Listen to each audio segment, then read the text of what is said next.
자, 돌아온 고발 영웅.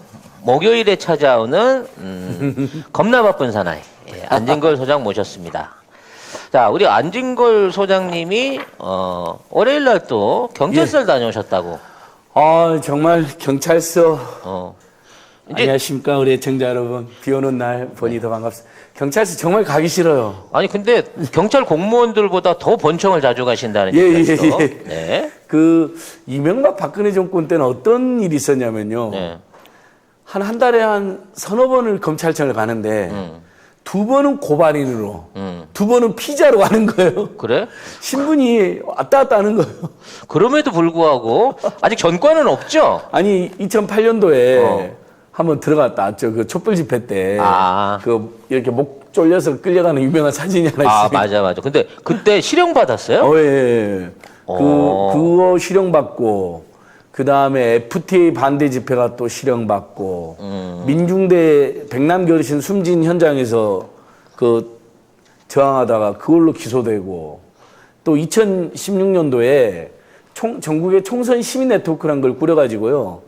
주로 국민의힘 나쁜 정치인들 낙선운동.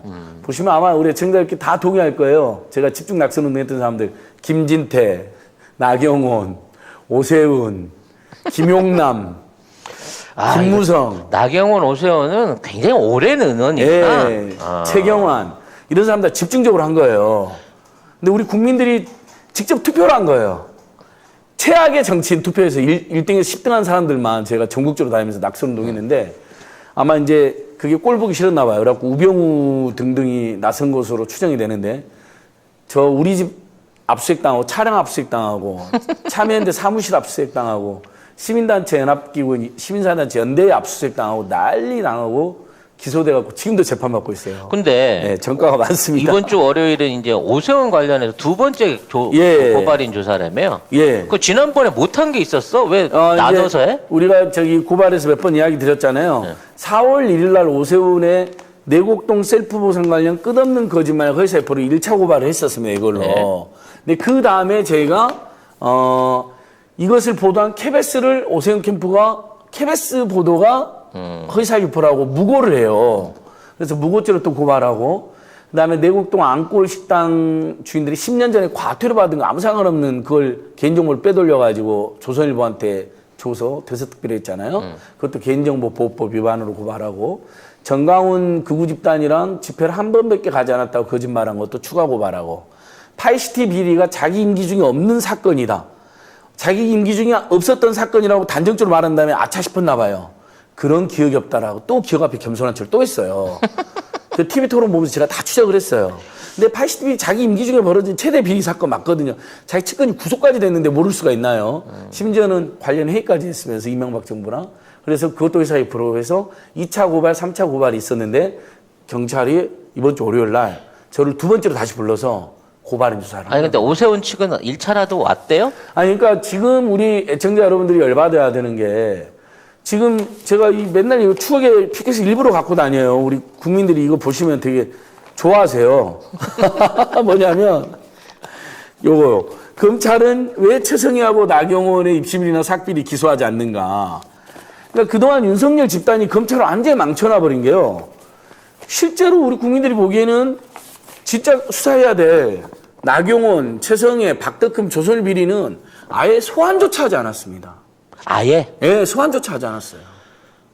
그거는 이제 경찰에 고발이 안 들어가서 그런 건가? 이거 검찰 시절에. 그러니까 검찰 시절에. 그래서 저희가 박덕흠 일부하고 오세훈은 경찰에 고발한 겁니다. 검찰이 도저히 믿을 수 없으세요? 어찌 됐거나 경찰에다 했으면. 예. 자, 고발한 사람 두 번이나 왔으면 예. 고발 당한 오세훈은 언제 오냐는 거지. 그렇죠. 그래서 지금 많은 기자들이 그걸 여쭤보더라고요. 오세훈은 언제 소환하느냐? 기자들도 오세훈이 소환당할 정도의 죄라고 생각을 하는 거예요. 많은 기자들이 거짓말을 확실히 거짓말을 판단하고. 그래서 지금 경찰이 근데 거물이 나름대로 거물이잖아요. 저야 뭐 5살 훈이라고 생각하지만 친환경 무상급등이 나라를 망한다고 하는 유치한 생각을 하고 있는 사람이지만 어쨌든 서울시장에는 거물이니까 주변 조사를 철저히 하고 있는 것 같아요. 그래서 5월 말에 그 내곡동 목격자들 참고인 조사한다는 걸 제가 일정을 알아냈어요. 5월 말에 참고인? 역시 송작가 TV에서 처음으로 공개하는 내용. 오늘 아침에 파기됐어요. 그러니까 고발인 조사뿐만 아니라 목격자들, 피해자들에 대한 전화라든지 참고인 조사를 지금 경찰이 착착착 진행하고 있어요. 그럼 이제 그 다음에 완벽하게 증거랑 부인할 수 없는 증거를 완전히 쌓아놓고 예. 그 상황에서 불러다가 옴짝달싹 못하게 하겠다는 거. 뭐 맞습니다. 이런 그러니까 이런 계획인 예를 들면 건가? 이런 거죠. 제가 경찰로 고발인 조사 받으면서 느꼈는데요. 경찰이 오세훈이 TV 토론에 나와서 한 말을 모두 조사를 다 했더라고요. 왜냐면 그 어디 경찰서라고? 서울 경찰청이에요. 그러니까 경찰청. 경찰청 산하에 엘리트 수사관들 모이는 데죠. 그다음에 이게 서울 경찰청 광역 수사대. 광역 수사대에서. 그 중에서도 반부패 공공범죄 수사대. 그러니까 권력 비리를 수사하는 분들이에요. 그러니까 노하우가 쌓여 있는 거죠. 그러니까 TV 토론이나 SNS를 다 뒤진 거예요.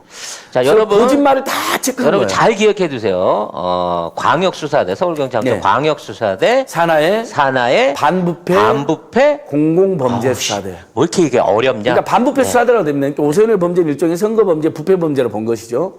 그래서 오세훈이 거짓말, 예를 들면 이런 거잖아요.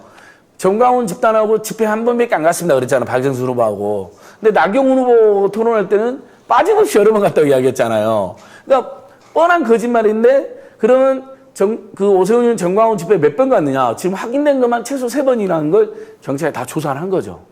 그러면 선거에서 당선을 목표로 허위사실을 유포했다는 것을 경찰이 이미 파악을 할 가능성이 높은 겁니다. 그러면 그 다음에 오세훈이를 소환하는 수순으로 들어가는 거죠. 이게 무조건 그 시력만 받으면 바로 당선 무효 내지 당선 무효가 무효가 나올 가능성이 되는데 높은데 어차피 임기는 마칠 거예요. 왜냐하면 기소를 해도 1심 재판, 항소심하면 1년이 지나잖아요. 다만 최소한 기소만 돼도 이제 우리 서울 시민들이 국민의힘 집단들이 얼마나 거짓말을 일상적으로 치고 국민을 기만한 집단이 알게 되는 거죠. 근데 그 시간이 법리적인 절차를 정상적으로 따른다고 하더라도 임기는 마칠 수밖에 없는 상황은 우리가 그러니까. 인정을 하고 봐야 되는 거네. 그러니까 안타깝다. 당장 이씨. 사퇴 촉구를 하고 싶으면 저희도 사퇴 촉구 이야기를 안 넣는 이유가요. 월요일 날 기자회견인데 어차피 이 사람은 사퇴라도 지금 사퇴하지 않을 것이고요. 그 다음에 재판을 기소가 돼도 재판하고 그러면 몇 년이 걸려요. 그러니까 그걸로 이제 버티는 건데 다만 다음 서울시장 선거에는 함부로 못 나오는 거죠. 왜냐하면 기소돼서 최소 1심에서 유죄가 선고되면. 근데 저는 저번에 그거 말씀드렸잖아요. 지난주에 국민의힘의 최춘식 의원이라는 사람이 소상공인 연합회장이라는 허위 경력 하나, 그러니까 그것도 허위 경력도 허위사실 공표가 되거든요. 그거 하나 썼다가 기소돼서 벌금 80만 원이니까 자, 그 작은 경력 하나에 80만 원이면 지금 오세훈 씨는 지금 내곡동에 자, 여러분 보세요. 안 갔다, 안 봤다, 모른다, 관여 안 했다, 기억에도 없다, 보고도 안 받았다. 6개의 거짓말 했잖아요. 이거 그다음에 나중에 그 시장 임금이라도 어떻게 다시 돌려받든지 뭐 어떤 후속 조치가 있어야지. 그러니까 만약에 이러한 증거 하에서도 얘를 끌어내리지도 못하고 지금 하고 있는 폐악질에 대한 어떠한 그 환불을 받을 수 있는 게 없다는 게 참 법의 맹점이네요. 맞습니다. 네. 더 분노스럽습니다, 오세훈. 근데 네. 뭐 지금 뭐 한다는 것이 벌써 재개발 재건축 규제 안 하겠다고 어제 또 발표를 했는데요. 지금 상황에서는 재건축 재개발 규제 안 한다면 그 단지의 집값이 몇 억이 뜁니다. 그러면 주변에까지 따라 뛰게 되니까 이제 이른바 무주택 서민들, 청년들 서민들은 집 사기 더 어려운 세상 만드는 거죠. 저는 저 부동산 문제가 지금 계속해서 이슈는 되고 있습니다만, 사실 저도 집이 없어요. 네.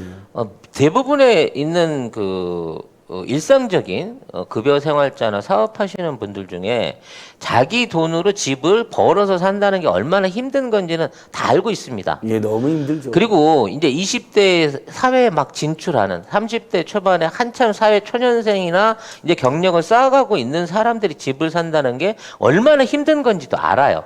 심지어 대한민국 서울이라고 하는 도시의 물가나 기존에 있는 것들을 생각해 봤을 때, 자, 서울 안에서를 비롯한 이 대도시 안에서의 무주택 문제, 그리고 청년들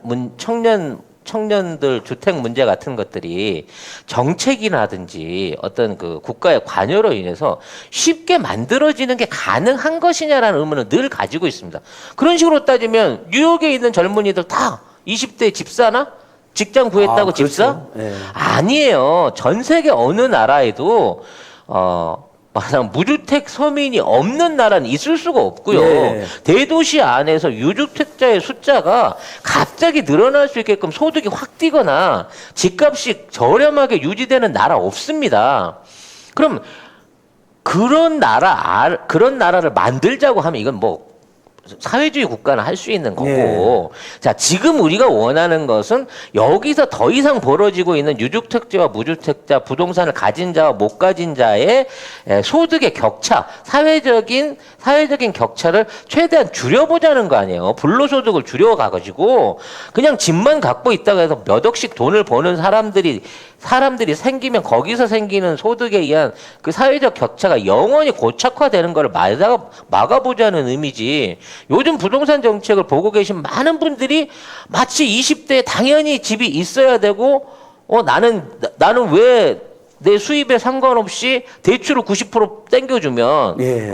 나 수입이 하나도 없어도 집을 살 수 있는데 왜 그 대출을 안 내주는 거야? 이런 식으로 이기적으로 부동산 문제에 접근하고 있는 걸 보면서 나 이거 참 예. 괴리를 많이 느낍니다. 그건 정말 잘 짚어주셨는데요.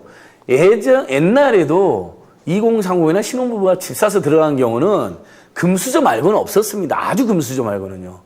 다 최소한 20대, 30대는 임대주택이나 민간 전세를 전전하다가 전세금 조금씩 올려가고 나중에 40대나 50대 됐을 때 뭐 가족들이 좀 예를 들면 친척들도 좀 부모님이 조금 그렇지. 도와준다거나 아버지 전답 팔아가지고 집 사고 전세집 얻고 그랬잖아. 상속재산 일부 받거나 이러면서 사는 거니까 지금 저는 송 작가님 굉장히 중요한 이야기 주셨는데 문재인 정부 들어서 부동산 정책이 꼬인 건 맞습니다. 하지만 집값을 하향 안정화하고 투기세를 근절하기 위해서 종부세를 올린 것도 맞았고요. 결과적으로 집값이 하향 안정화됐기 때문에 비판받는 건 당연하지만 그렇다고 해서 부동산 문제가 과잉 정치화 돼가지고 마치 문재인 정부가 잘한 것도 많은데 이것 때문에 마치 나라 망한 것처럼 몰아가고 정부가 무조건 실패한 걸 몰아가고 더 나아가 2030이 집도 살 수 없는 나라를 만들었다는 거예요. 2030은 옛날에도 집을 못 사는 게 정상 아니에요? 2030 애청자 여러분들도 있을 텐데 2030이 어떻게 집을 삽니까? 아무도 그런 적이 없어요. 그래서 그리고 그런 건 지금 전 세계 다 대부분의 선진국 대도시는 집값이 한국보다 오히려 더 비쌉니다. 비싸지. 더 비싸면 더 비싸고 재산세도 미국만 해도 1억이면 집 1억이면 100만 원, 10억이면 1000만 원 냅니다. 우리 한국은 아직도 그런 면에서는 세금이 덜하고 더더군다나 지금 민주당이 재산세는 좀 깎아주는 방향을 잡았잖아요. 종부세는 그대로 유지한다 하더라도. 그러니까 너무 이걸 과잉 정치하고 너무 부동산 의제를 과잉 의제해가지고 마치 우리나라가 망한 것처럼 정부가 무조건 실패한 것처럼 몰아가는 건 진짜 이건 정치적으로 악용하는 거죠. 민주주의 국가에서 지금 그 자본주의 경제를 하고 있는 어떠한 서방 국가 안에서 이런 식으로 해갖고 말하자면 정치를 통해 가지고 집을 다 안정적으로 살 수 있게 해주는 데가 어디가 있으면 네. 아무 소득 없는 사람한테 90% 대출을 해주는 데가 어디 있어요? 맞습니다. 그래서 송영길 대표님의 그 90% 대출로는 굉장히 과잉 수요를 만들고 빚내 집사게 만들고 지금 금리 인상 시기잖아요. 오늘 물론 한국은행은 동결했지만 앞으로 금리 인상 압박이 계속 올 겁니다. 미국에서부터 올리고 실제 지금 은행들이 주택담보대출 금리도 올리고 있어요. 그러니까 엄청난 떼돈을 벌었던 은행들이 이자를 낮춰주는 게 의외로 올리고 있는 상황인데 여기서 만약에 대출 받아갖고 8, 90 받아갖고 집을 샀는데 나중에 집값 하향 안정화되면 그 나중에 지금 최고점에서 집 사서 들어가는 사람들은 필연적으로 피해를 보게 됩니다. 그리고 그걸 정부 탓으로 원망을 하겠죠. 그리고 또 원망을 하게 됩니다. 네. 그러니까 진짜 신중하셔야 될 상황이고 오히려 집값 하향 안정화되고 공공분양이 늘어나가지고 어쨌든 3기 신도시 같은 것이 늘어나가지고 빨리 집값을 좀 잡고. 근데 저는 이제 송 작가 말씀하셨는데 선진국들은 그럼 주거문제 어떻게 되냐? 어쨌든 공공임대주택을 엄청 짓습니다. 예. 보통 저희 동생도 미국의 시민권 얻어서 사는데요. 35년 그 리스로 샀어요. 예, 맞습니다. 네. 프랑스, 영국이나 독일이나 물어보시면요. 공공임대주택에서 기본적으로 그 나라는 임대주택의 재고가 전체 주택에서 한 20%, 30% 안팎이 됩니다. 그러니까 예를 들면 국민 절반이 집이 있다고 치면 나머지 세입자 중에 절반 다 임대주택에 사는 거예요. 나머지 이제 또 절반은 민간 임대차 다니는데 그런데도 다 공정임대를 제도라든지 세입자 협회 같은 게 잘 돼 있어가지고 예를 들면 베릴만 해도 비정상적으로 임대료 올라가는 것 같다. 5년간 임대를 동결시켜버립니다. 그러니까 주거 문제는 이렇게 해결하지 한정된 공간에서 다 자기 집을 크게 짓게 해줄 수는 없는 거죠. 그러니까 그런 문제도 좀 우리가 인정할 거 인정하되. 그 안철수처럼 땅은 없어도 아파트는 20만 원 지어주겠다고 하란 말이야. 공중에 천공에서 라프타를 띄우란 말이야. 정말생 나쁘다. 네. 라는 얘기를 해보고요. 예. 오늘 할 얘기가 많으니까. 그리고 또 하나 보고 드려야 될 게 제가 이제 고발만 그래도 이명박 박근혜 정권 때는 제가 한 민형사 소송을 한 8개 정도 당하고 날마다 조사받고 소송 당하지 피곤했는데 그래도 문재인 정부에서는 저를 고발한 사람은 없었거든요. 아직까지는. 네, 이제 박근혜 정권 퇴진 비상국민행동 때 극우단체에서 뭐 우리가 기부금도 없다고 고발했는데 무혐의 됐어요. 그것은 정부 초기에. 근데 나경원이 저를 고발했죠, 여러분. 근데 그것도 무혐의 됐어요.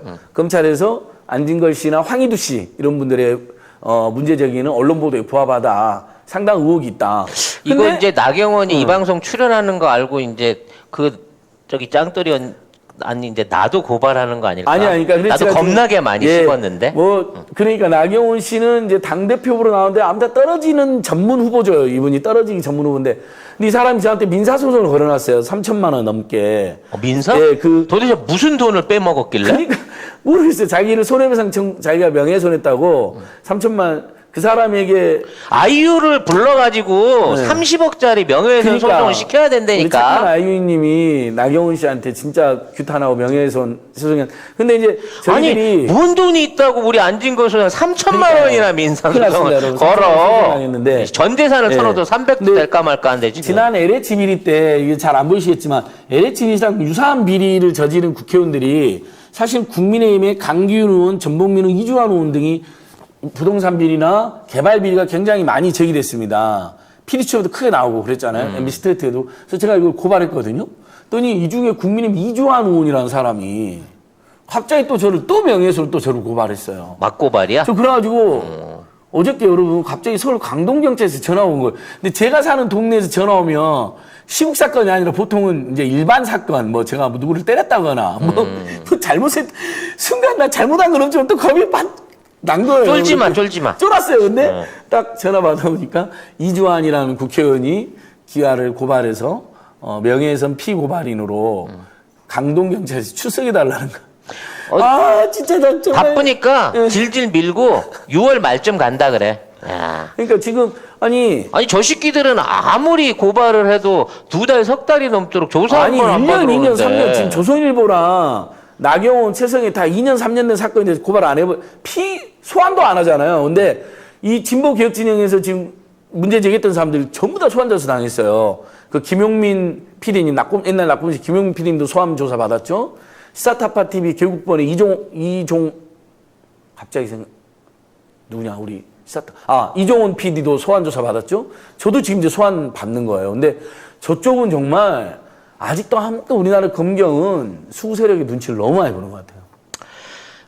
네, 아무튼 이런 일이 있었습니다. 이런 일이 있었고요. 그래도 힘을 내겠습니다. 이게 뭐 자기 일주일 동안 있었던 일 얘기하는 30분을 써버리면 지금 어떡하자는 거야? 고발과 관련된 일이니까 고발하다가 이런 일 당했다. 보고는 드려야죠. 갖고 온 게 너무 많으니까 일단 삼성생명 얘기 좀 해봅시다. 네. 요거 진짜 고발해야 됩니다. 여러분 안보험이라고 지금도 사실 보험 중에 안보험이 제일 이제 우리 국민들이 실손보험 다음으로 많이 가입되는 보험 중에 하나인데 암이 걸리면 암 관련 치료비를 뭐 진단 때부터 진단 때 얼마 5천 주고 입원비 얼마 막 이렇게 나오잖아요. 재발에도 주고 계속 있죠. 그래서 암만 걸리면 다 챙겨줄 것처럼 했는데 실제 근데 우리 애청자분들이나 지인들한테 물어보면 크고 작은 암이 걸려서 병원에 입원하면 우리가 큰 병원을 가잖아요. 현실적으로. 그러면 그 큰 병원은 환자들이 밀려있고 또 비용도 많이 나옵니다. 입원비도. 그러면서 알아서 의사나 간호사들 와서 한 일주일쯤이면 수술하기 일주일도 안 돼서 다른 병원으로 옮겨라 그럽니다. 나가라 그럽니다. 퇴원을 시켜요. 근데 암 환자들이나 가족들이 여러분 지금 수술한 지 얼마 안 됐고 후유증 재발할 것도 걱정되고 통원 치료돼야 되니까 인근의 요양병원에 들어가서 입원을 해가지고 통원 치료합니다. 실제 큰 병원에서 그렇게 권유도 합니다. 근데 삼성생명을 필두로 한 많은 생명보험회사들이 암 관련 치료의 요양병원 입원비는 빼버린 겁니다.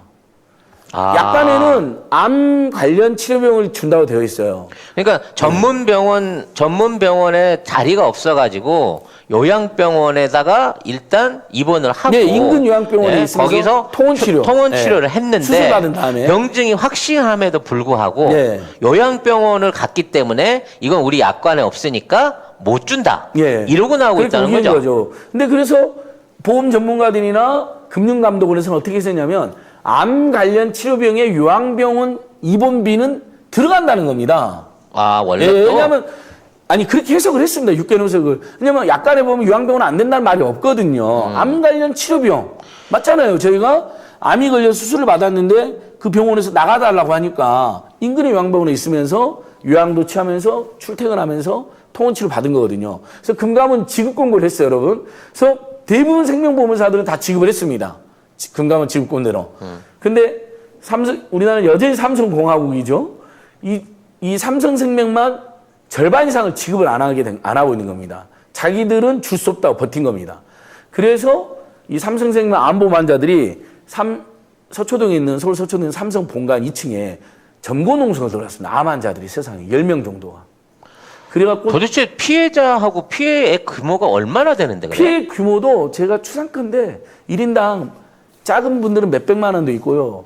많아봐야 몇천만 원, 5천만 원, 6천만 원 입니까? 암보험금.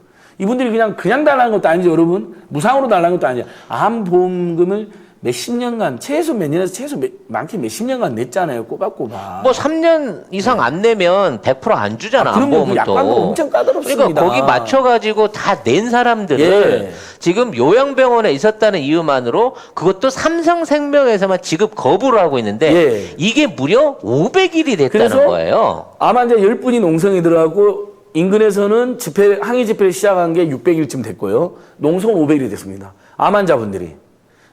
약으로 겨우 연명하고 계시는 거예요. 근데 그 중에 병증이 악화되신 분들 6분은 이제 어쩔 수 없이 나가신 거예요. 암 환자들이니까. 그래서 현재 4분이 농성하고 있는데 월요일이면 500일째입니다. 그래가지고 제가 월요일 날 그 또 삼성 전문 기자 주진우 기자랑 같이 제가 삼성 항의 방문 가기로 했고요. 그다음에 각계 인사들 모아가지고 삼성이 거듭난다고 말로는 하는데 하나도 거듭나지 않았다. 삼성의 가장 대표적인 피해자가 암보험 환자들이요. 해고 노동자들일 텐데 철거민들이고 그 삼성 본관 주변에 가보면요.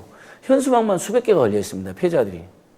그러니까 그 문제 해결하지도 않고 어떻게 거듭났다고 하냐. 특히 암보험금 안 주는 건 너무 최악이다. 금감원이 지급 공고한 것대로 다 지급해라. 그래서 지금 현재 남아있는 분들을 보니까 20명밖에 되질 않아요. 이게 싸움이 길어지면 포기하는 분들 또 뭐 작은 보상받고 그만두신 분들이 생기잖아요. 그래서 다 떨어 나가셔서 20분만 지금 정말 힘들게 안에서 4명은 농성하고 밖에서 16분은 집회를 하고 계세요. 그러면서 삼성이 무슨 맘만 먹으면 얼마 돈 들지도 않아요. 그러니까 근데 여러분 삼성생명 1년 영업이익이 얼마나 정말 금융자본주의화가 됐습니다. 시중에 4대 은행의 영업이익이 4조가 넘는다고 저번에 말씀드렸잖아요. 그중에 90%가 이자 폭리라고 그랬잖아요. 삼성생명도 세상에 보험 상품 팔아가지고 영업이익이 1조가 넘어요. 매출이 아니라. 영업이익만 1조가. 예. 근데 그러니까 진짜 한국이 정말 금융자본주의가 됐어요. 200명도 안 되는 암 환자들 입원 20명 지금 현재 20명 그러니까 지금까지 진행 중인 거 있고 나중에 소급 적용하더라도 그것도 안 되는 돈을 떼먹으려고 지금 500일째 쌩을 까고 있는 거야. 그러니까요.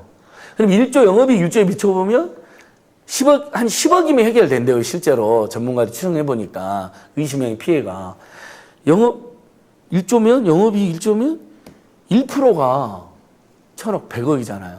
10억이면 0.1%밖에 안 돼요. 영업이익이. 삼성생명이요. 원래부터 이제 그 규모가 크기도 동방생명 인수할 때부터 제일 크기도 했는데 삼성이 최근 들어가지고 한 2년 전부터 굉장히 많은 그러니까 그 보험 관련된 직원들을 교육을 바꾸고 시스템을 바꾸면서 보험을 다 갈아엎었어요.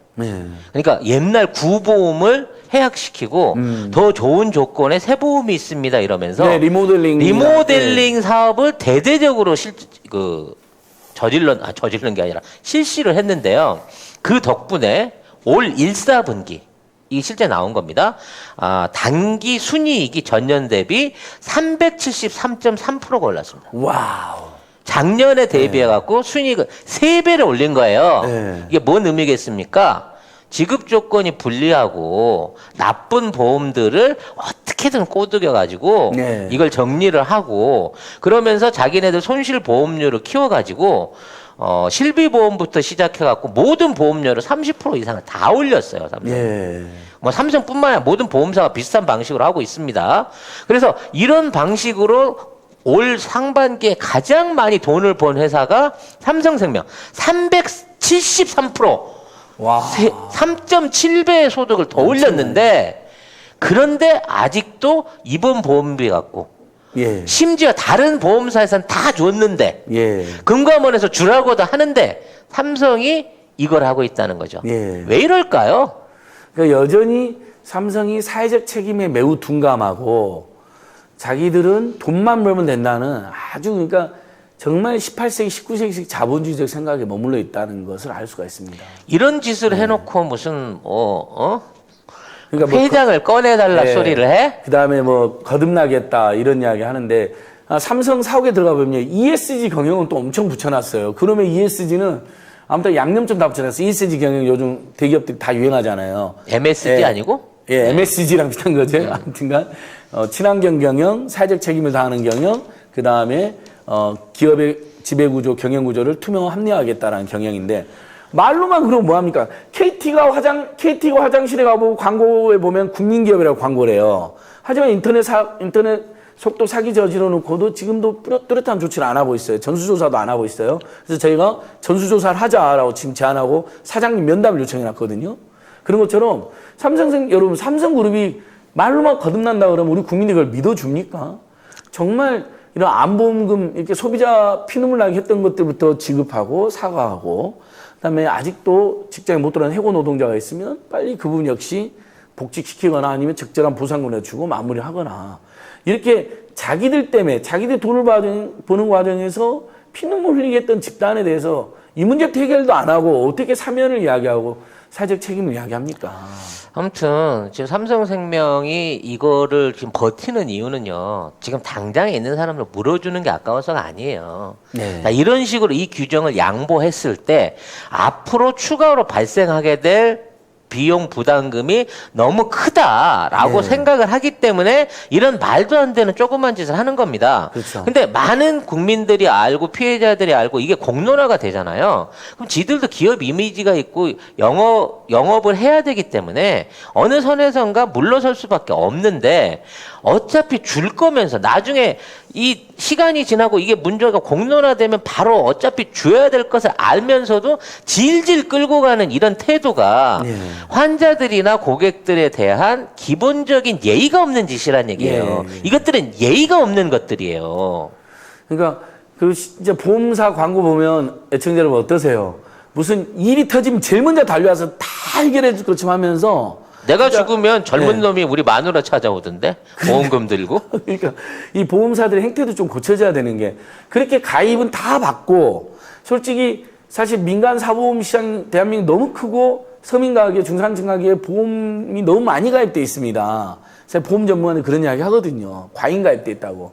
그냥 근데 다 친구, 지인, 친척, 가족들 동원해서 가입을 시키잖아요. 그런 후진적 영업 방식을 쓰면서 과잉 가입을 시켜놓고 광고로는 무슨 일만 터지면 제일 먼저 달려 모든 돈 줄 것처럼 해놓고는 사실 달려와서 돈 안 줄 국민만 먼저 해요. 그러니까 돈 안 지금 주거나 덜 줄 국민만 해요. 이명박근혜 시절 때 가장 대표적으로 이러는 게 공보험의 약화였어요. 네, 그걸 시도했죠. 네. 예. 공보험의 약화를 시도해갖고 사보험을 들어야 연금이 됐든 의료비가 예. 됐든 해결할 수 있다라는 공포 심리를 좌지우지했었고 거기에 정부가 당연히 복지로 지불해야 될 부분을 거부하기 시작하면서 이런 삼성생명을 비롯한 사보험 업체들이 막 성장했거든요. 근데 이거를 국가가 공보험화했고 지금 우리 의료보험 얼마나 좋습니까? 네. 아무리 큰 질병이라도 연간 300만 원 이상 안 물어요. 네. 코로나 공짜로 고쳐주잖아요. 근데 이거를 100% 민영화해서 사보험했다고 해보세요. 아, 미국 꼴 나는 겁니다. 5천만 명이 보험료 없어서 그냥 죽는 거죠. 예. 아무튼 이 예. 보험 회사의 어떤 횡포라든지 이러한 무지막지한 짓거리들이 보험이 우리한테 약속했던 예. 진짜 보장성과 고객들의 어떤 그 안전을 담보하기 위한 거라고 하면 이런 행위는 반드시 개선돼야 된다는 생각이 들고요. 예. 네, 여러분들이 많이 알려주시기 바라겠습니다. 한마디만 더 드리면 여러분, 지금 실제로 대기업, 재벌 대기업, 금융회사는 모두 재벌 대기업이 장악했습니다. 그렇게 아시면 되는데요. 이 재벌 대기업 금융회사들하고 국민의힘 같은 세력, 조중동 같은 세력이 틈만 나면 공격하는 게 국민연금하고 건강보험입니다. 그 이유가 거기가 시작이 가장 커요. 국민연금이 파탄난다, 고갈된다, 지급 못할 수도 있다라고 겁을 주잖아요. 그럴수록 많은 국민들이 개인연금을 찾게 돼요. 근데 연금은 다 공무원 특수직업 빼고는 다 재벌 대기업 결국 생명보험이나 연금보험에 가입해야 되잖아요. 그렇죠. 근데 여러분 생각해보자요. 국가가 국민연금을 안 주는 일이 있을 수 있겠습니까? 그럼 폭동이 일어나고 혁명이 일어나죠. 근데 그럼 기금이 고갈된다는 건 무엇이냐? 지금 이렇게 500조, 600조, 700조까지 쌓여져 있지만 주다 보면 언젠가 이 기금이 떨어진다는 이야기인데 그때 되면 돈을 못 주냐? 왜 안 줍니까? 그때 되면 이제 적립식이 아니라 부가식으로 해서 그 모든 국민들한테 해마다 얼마씩 부과한 다음에 어르신들 이제 연금을 받아야 되는 이제 우리 애청자 여러분의 부모님이나 애청자 여러분 노인 됐을 때 그렇게 주는 거니까 선진국도 보면 적립식에서 부가식으로 많이 바뀝니다. 실제 적립해 놓고 있는 거에서 그러니까 그렇게 되는 거고 제가 그래서 뭘 해버리려고 하냐면요. 아예 그런 국민연금 지급 법제 아직 법제화는 안 돼 있거든요. 네네. 그래서 이거 법제화도 해보려고 합니다. 그다음에 건강보험도 엄청나게 특히 삼성생명 이런 데가 맨날 공격을 하는 거죠. 건강보험이 보장성이 강화될수록 실손보험이나 생명보험이나 암보험에 가입할 이유가 없어지잖아요. 그렇죠. 그래서 의사들하고 짜고 건강보험을 그렇게 공격하는 겁니다. 그래서 문재인 케어가 맞습니다. 속도가 너무 늦어서 문제죠, 오히려. 문재인 케어 70%가 목표인데 아직 65% 정도도 안 되고 있어요. 근데 영국이나 쿠바처럼 완전히 100% 만약에 건강보험이 보장성을 강화하면 이른바 무상으로가 되는 거거든요. 그럼 실손보험 가입할 이유가 없어집니다. 왜냐하면 실손보험이 건강보험이 커버 못하는 데를 커버해 주는 거잖아요. 그래서 지금 제2의 국민보험처럼 돼버린 거거든요. 실손보험이. 사실 거의 실손 한두 개 안 갖고 계신 분이 없는데요. 예, 그러니까. 지금 워낙 우리 의료보험 체계가 잘 돼 있기 때문에 저도 실손보험 한 10만 원짜리를 넣고 있는데 손해를 보는 게 늘 눈에 보여요.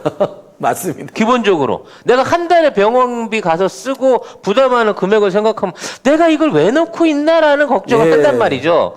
그래서 나중에 이제 큰 병 나갖고 되면 큰 돈 쓰려고 하겠지 하는데 지금은 300만 원이 제일 큰 돈이야. 예. 정말 진지하게 실손보험을 버려야 되나라는 맞아요. 생각을 그러니까 저는 요새 실손보험 하고는 이미 가입해 놓은 있어요. 건 어쩌 저도 25,000원 정도 내고 있습니다. 저도 이제 하도 집에서 주변에서 그래도 건강보험 커버 못하는 영역이 있을 수 있게 해라 그래서 또 실제로 건강보험이 커버 안 되는 영역을 이렇게 보험료 청구하면 주잖아요. 근데 그 보험료 청구 절차도 간소화해야 되는데 의사들이 반대하고 안 되고 있는데요. 어쨌든 진짜 우리가 해야 될 일이 아직도 많습니다. 그러니까 저는 문재인 정부는 여당이 좀 더 세심해지고 좀 더 공격적으로 바뀌어야 된다고 봐요. 이런 그러니까 문제들까지 더 적극적으로 해야 되는 거죠. 이런 문제들을 요구해야 바뀝니다. 네, 요구해야 됩니다. 해달라고 해야 되고 이런 문제를 제기하고 이렇게 개선할 수 있다라고 계속 얘기해야 되는 거고 이러한 역할을 해주시는 시민의 영웅이 우리 안진걸 소장인 아유, 거죠. 별 말씀입니다. 무슨 이웃 사람입니다. 영웅은 네. 아니고 잡놈입니다. 잡놈. 네.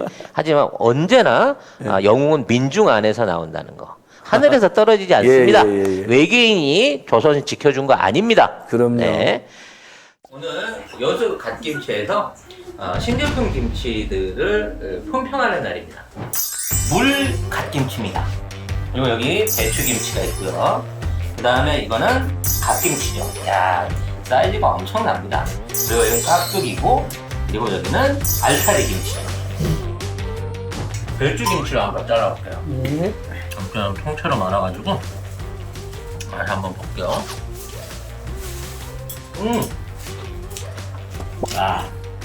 맛이 아주 기가 막혀. 어리고기하고 살짝 얹어가지고요. 엮어서 먹어보려고 합니다.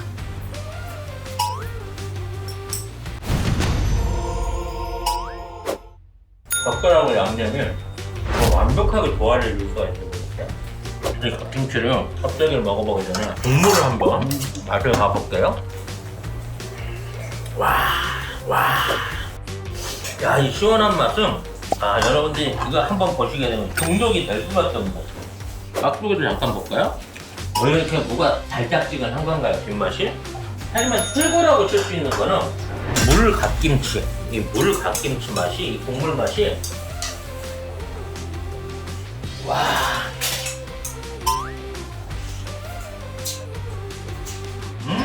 최고입니다, 이 맛은. 6종의 신제품 김치들 전부 다 한번 맛보셔도 절대 실망할 일 없으시겠다는 자신감으로 말씀드릴 수 있고요. 기다리던 돼지고기 수육이 나왔습니다. 그냥 볼 거 뭐 있어. 이 김치로 그냥 싸가지고 응? 바로 한 방으로 먹는 거죠.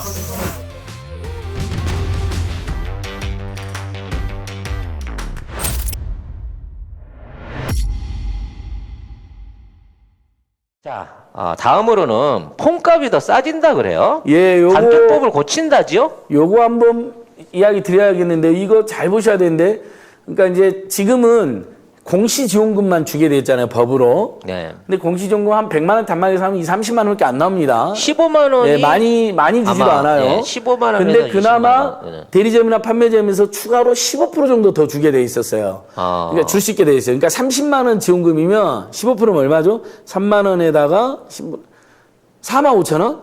4만 5천 원을 더 주는 거예요. 15%. 근데 그것을 30%까지 상향하겠다는, 그러니까 4만 5천 원 더 줄 수 있는 걸 9만 원 더 주게 하겠다고 이제 정부가 발표를 했는데, 방통위가. 언뜻 보기에는 4만 5천 원만 더 주다가 9만 원 더 주니까 도움이 된다고 생각할 수 있지만, 사실은 웬만한 대리점에서는 이미 불법으로 보조금을 더 줍니다. 공시지원금에 비해서. 큰 도움이 안 되는 조치를 하면서 방통위가 생색을 낸다는 지적을 받고 있는 것이고요.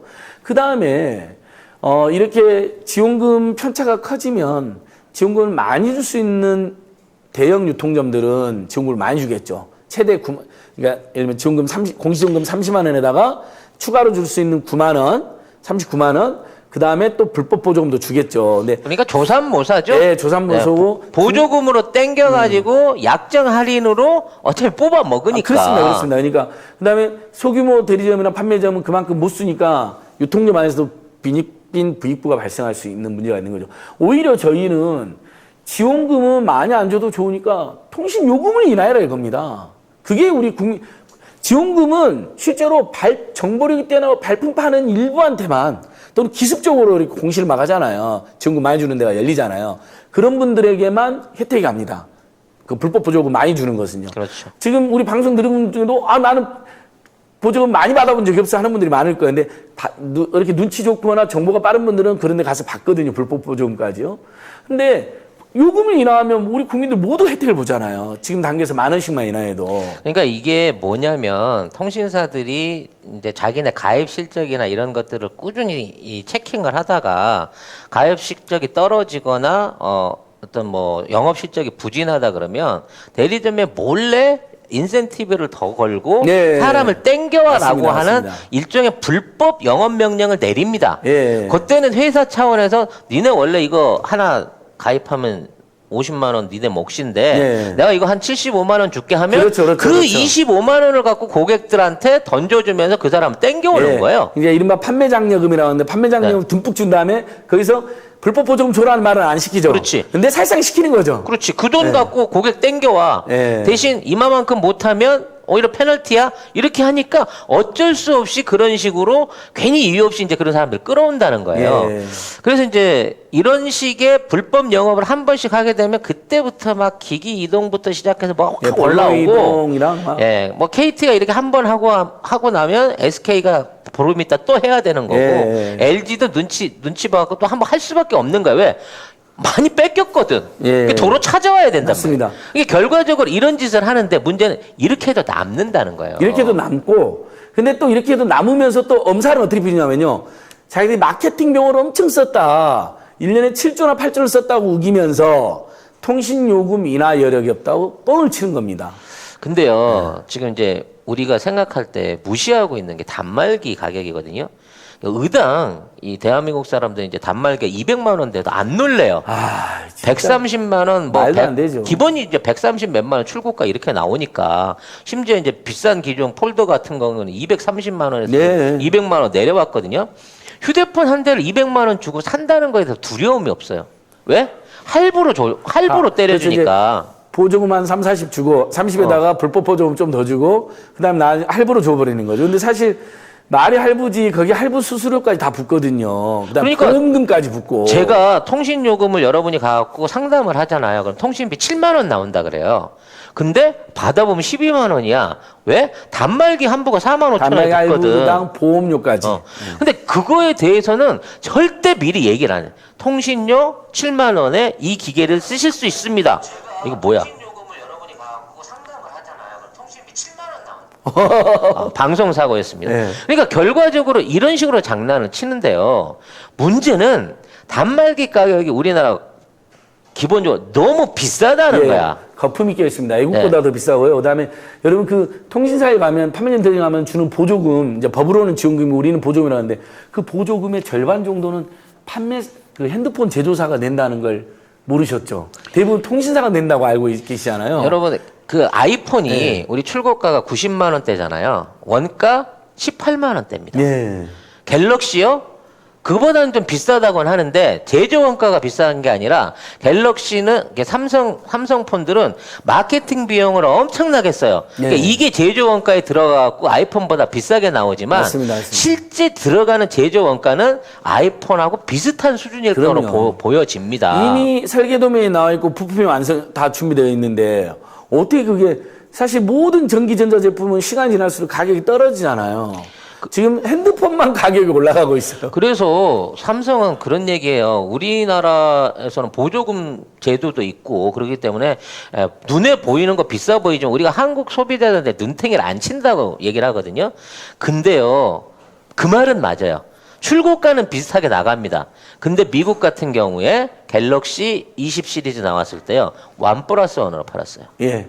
그다음에 실제 우리가 미국과 비교했을 때도 한 10만 원, 20만 원 달러액으로도 더 저렴하게 내놓습니다. 그러니까 우리나라가 제일 비싸게 제일 하는 비싸게 거고 내놓습니다. 제일 봉인 거야. 그러면서 그러면 그 이유를 다른 나라랑 가격을 맞춰야 된다는 이유를 대는데 나라마다 다 다른데 사정이 그럴 필요도 없고 그다음에 이제 그럼 제조사들이 보조금의 일부를 한 절반 가까이 낸다는 걸 뭐 의미하냐면요. 제조사들이 처음부터 저렴하게 내놓을 수도 있는 걸 뻥튀기 한 다음에 가격을 그다음에 그중에 일부를 보조금으로 주는 거예요. 그러니까 백화점에서 100만 원씩 팔다가 어느 날 50만 원 할인해 주면 사기세. 기분 좋잖아. 네. 근데 그게 50만 원으로 팔았다고 손해가 아니거든.